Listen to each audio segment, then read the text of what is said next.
Hey everyone, welcome to episode 41 of the RetroBreak Podcast. It's quite a late episode for me. I'm recording this one on Sunday night, just a few hours before it's meant to go live and be scheduled for Monday morning.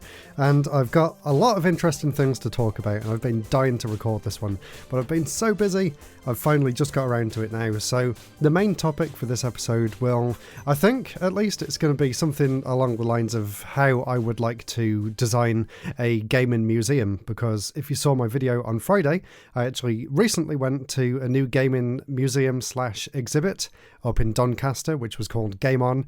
If you haven't seen my video on that one, check it out on the channel. It's called 65 Years of Video Game History. And the reason that I wanted to kind of do the podcast explaining how I think a gaming museum should be laid out is because when I got there, it didn't... Well, I mean, first of all, let me just say that it was a great show and I really enjoyed it. But first of all, the way they sold it was 50 years of gaming history, which already is a little bit weird considering that the oldest computer there was actually 65 years old. So I had to fix that myself when I made the video. But the way that it was kind of worded made it sound like it would be like a chronological look through gaming history. And that's what I wanted my video to be like as well. But it turned out that it was just sort of a random jumble of assorted games, and not even that, it was like a random jumble of assorted games and developers.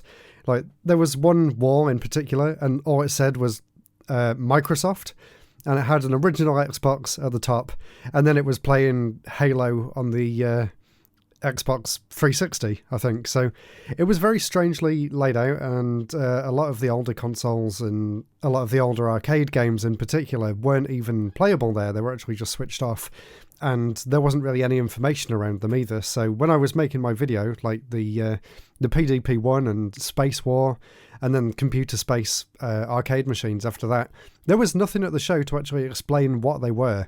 The PDP-1 was just on a table behind a barrier, with no explanation as to why it was there or what people were looking at. So I feel, first of all, that they should do a good job of actually explaining what you're actually seeing, or make it more prominent as well, because sometimes at this show, they had things like they had the information boards next to the computers and the screens, but they were kind of hard to see. And if you didn't know they were there, you probably would just miss them and just pick up the controller. It was very dark there, and there was no lights apart from the lights coming from the monitors themselves. So the way I would have structured it is probably chronological, and maybe also separate out computers and consoles, because there was a second room a bit further in, and it was just like a mix mash of random Windows PCs and old Atari systems, and then some like a PlayStation 2 in the middle, and there didn't really seem to be any rhyme or reason as to why any of these things were here. I will say though, they did do a good job with some things. Like, all the games that were on the CRTs were set up really nicely. The CRTs were all set up properly, they were all in the right aspect ratios, they were all playing 60Hz version of games where possible as well, which was cool to see. Like, they had the N64 there, and I could tell that it wasn't the PAL version. So it was nice that you get like the proper gaming experience, but I think a lot more could be done in terms of showing off the details of the console and explaining a bit more about what you're actually looking at.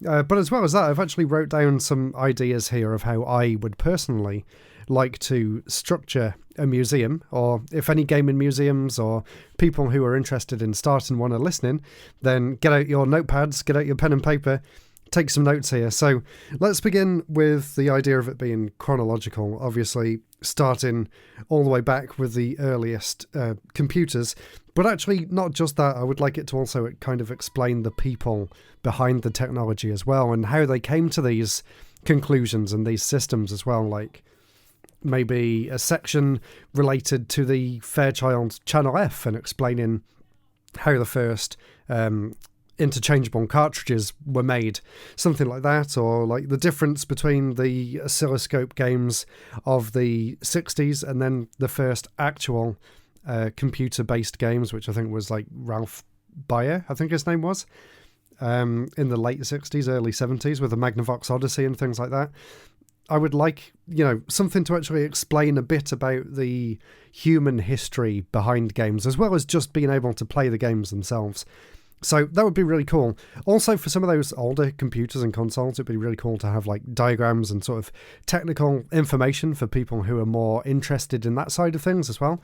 I've never really seen any game museums that actually go into the specs of the system themselves and the sort of components they use and things like that.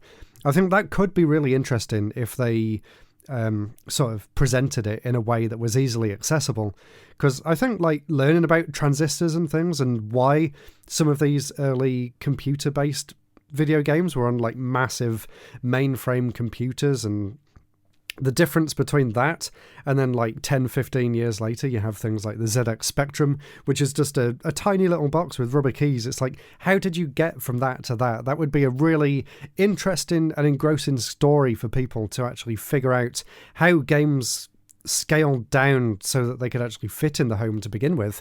That's not really something that I've ever seen covered anywhere before, so I think that would be really interesting.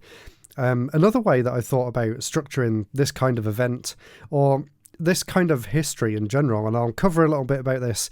I'm going to talk a little bit more about the book that I'm writing about gaming history, but something else that never really seems to pop up at these kind of shows, and I have been to a lot of gaming museums as well as these sort of exhibits, and also things like Play Expo and stuff too. They never really define what you're seeing in specific generations. So I'm sure a lot of you know about the different console generations. We're in generation 9, I think, now.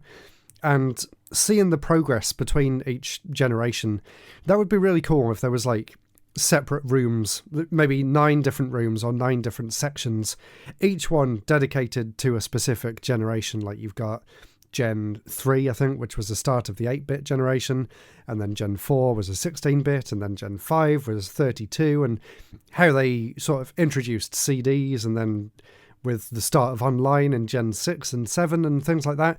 It'd be really cool if you could actually walk through that history and see the different ways of playing games evolve over the years in that sort of sense as well. And then you can also kind of see where the overlap between the generations is too, because, you know, I always find it really weird that the ColecoVision, the SG-1000 and the Master System are all technically classed as part of the same generation. And I just don't think that makes any sense at all, because when you look at them, they are completely different in terms of what they're actually capable of. But maybe we're getting a little bit off topic now. But yeah, gaming museums, have a look at the generations of video games and kind of, you know, explain the chronological journey through games. And maybe they could do separate ones. They could do a separate section on computers. They could do a separate section on just consoles. They could do a section on handhelds, because everything, although they kind of fit in these same generations, some of them do have a bit of overlap. So maybe there's more that needs to be thought about from an academic point of view as to how you actually combine all of these different elements into something that you can say is, you know, this subsection of gaming belongs here. So maybe there's more thought that needs to go into it rather than just generations 1 through 9. But still, it's easier to make sense of something like that than something like Game On, which was just a random room full of random games from every generation just scattered about, which was a little bit difficult for people to actually understand what they were looking at or where the progress comes from. I've also got a bit about the kind of games that they would actually show at these events as well. So it kind of disappointed me, and I know this is getting a little bit snobbish, and probably most people don't care, or they were actually happy to see these games. But, you know, when you go into something like this, you want to see something interesting and something that you may not have experienced before. So when I was at this show, a lot of the stuff was just common. It feels bad to say that, but it was just common games. Like, you would see the families walking around and they would just be playing Halo, or they would just be playing Mario 64. And I don't really think that's very interesting. Like, yes, it's a big part of gaming history, but if you want something a little bit more unique and something that you probably haven't already experienced, and something that maybe only a museum could provide that experience, like, it'd be really cool if you could experience some really rare or unique games that are either really hard to find or really expensive, or maybe even have really interesting backstories behind them as well. And maybe you could talk a little bit about the development of the game and who made it and what makes it interesting as well. Like, Imagine a museum where you could be walking around and they've picked out like some of the coolest games from Hardcore Gaming 101 or something, for example, and then on the wall next to it you've got like an excerpt from their website to explain why it's such an interesting game and maybe the progress of that particular series.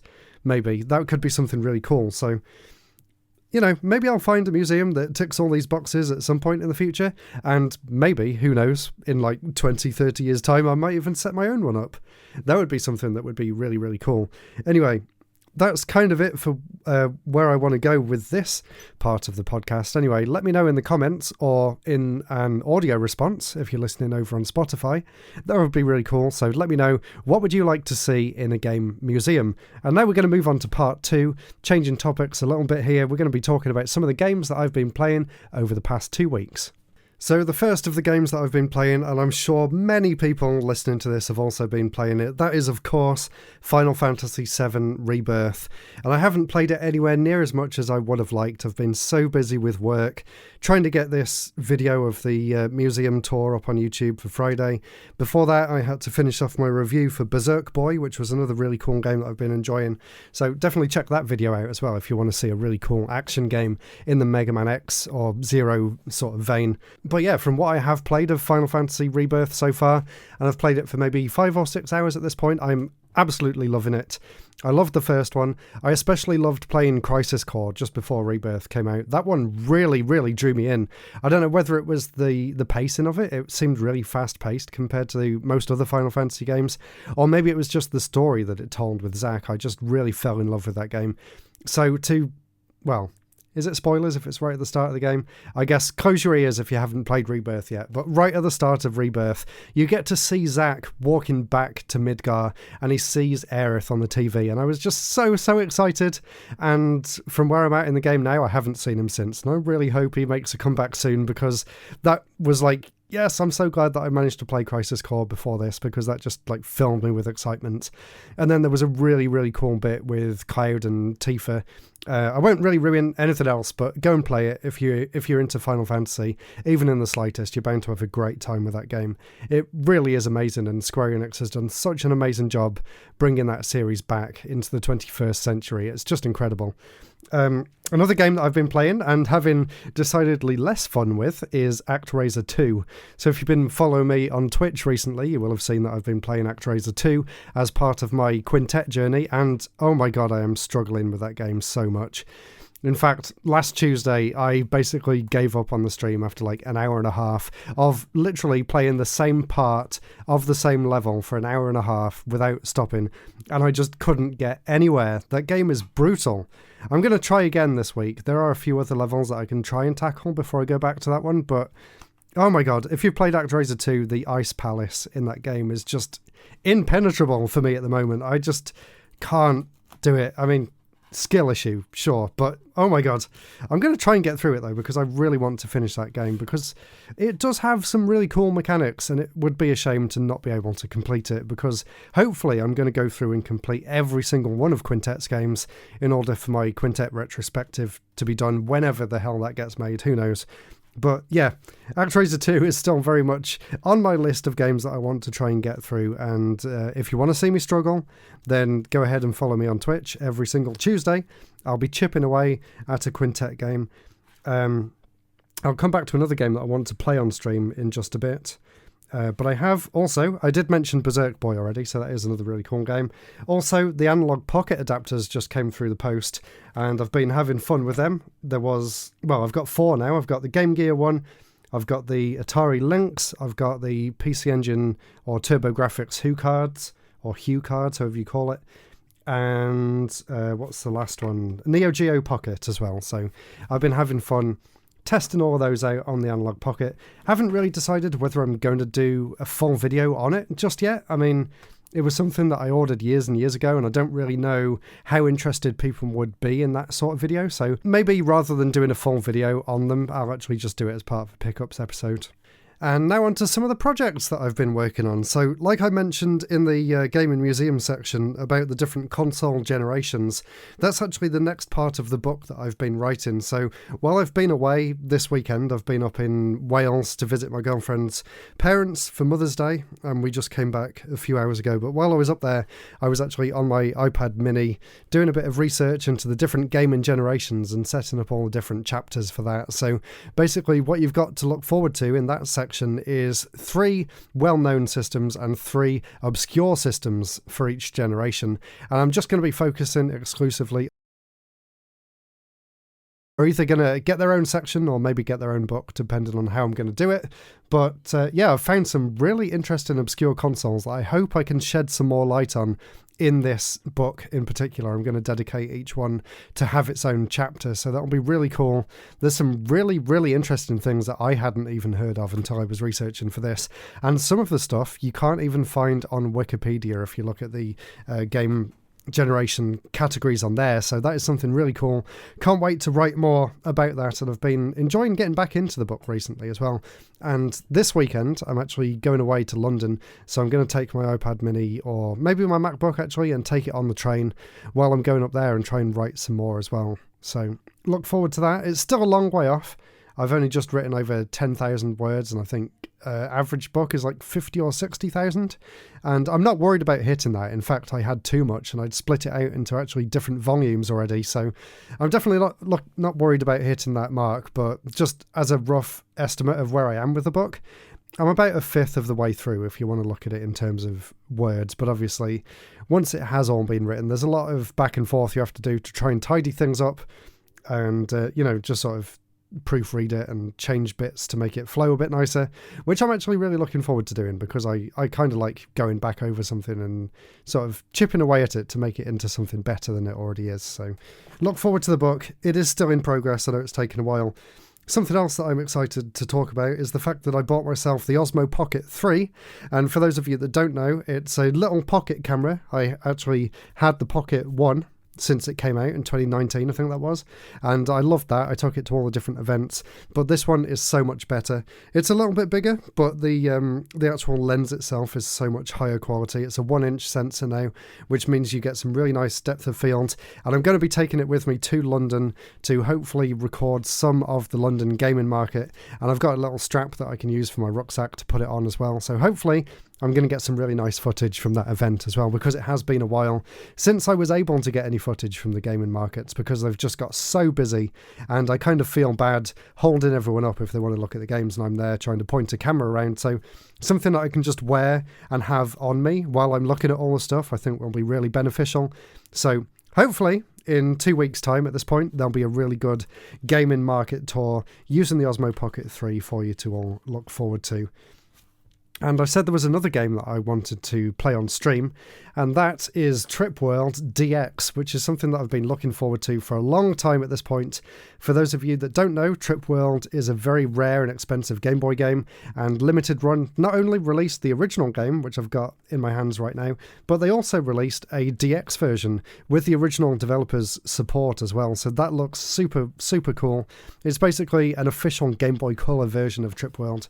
So I'll definitely be playing that on stream at some point. I don't know whether it'll be this week or next week, but I've got it on my desk. It's over there waiting to be played, and I'm very much looking forward to it. And usually I end this podcast with some content recommendations for you guys and girls who are listening, but I haven't really had that much time to watch YouTube recently. There were 2 things that I've got written down here. Outside of Pocket 3 camera review videos, which obviously I was looking at a lot before I ended up getting mine, but there was 2 videos in particular that I really enjoyed. There was one by Casey Neistat that he uploaded a few weeks ago called The Impossible Dream, which was a really, really well-made video basically about his struggle to get a certain time in the marathon. And basically the doctors told him that it would be impossible for him to ever run again. He should give up on his hopes and dreams because he'd like broken his leg and he's got all these metal plates in there and stuff. And, you know, he basically defied all the odds, and over about 20 years of trying and getting slightly better each time, he finally beat his goal. But the way he structures it in the video is just so so well told. It's so cinematic. Of course, if you're listening to this, you probably already know what Casey Neistat's like. So definitely go and watch that. And the other one, again, not gaming related, unfortunately. This was actually a really interesting series of videos that Tokyo Lens uploaded about a man who lives in an abandoned school in Japan, basically. And this guy lives in the school. He kind of bought it off the government on some sort of scheme where he's allowed to live there as long as he sort of keeps up with the upkeep of it, and he, gives back to society in some way. So he set his own coffee shop up from the school, which is really cool.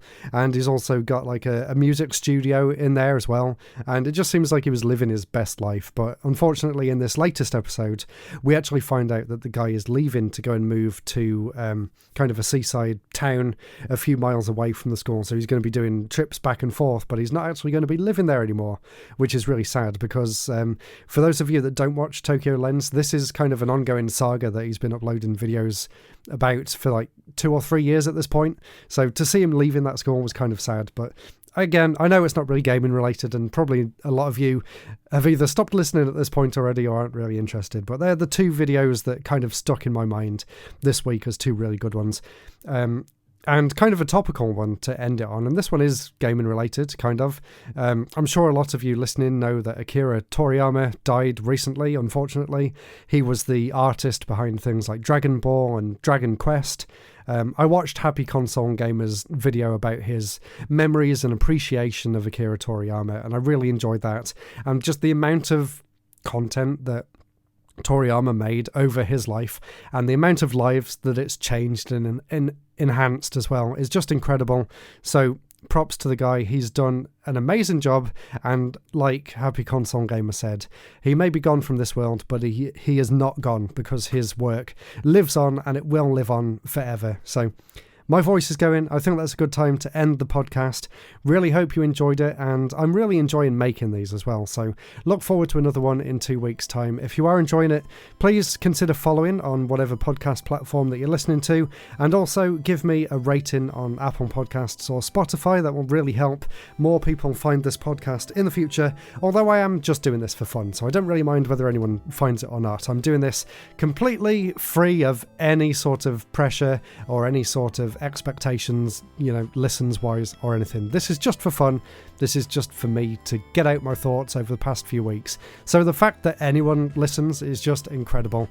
And I know that I've found some podcasts in the past that only have maybe 50, 100 views or listens, and some of them have really struck a chord with me, and they've become some of my favourite pieces of content ever. So hopefully one episode of this podcast will do the same for someone out there listening. So if that is you, let me know somehow, and that is it for now.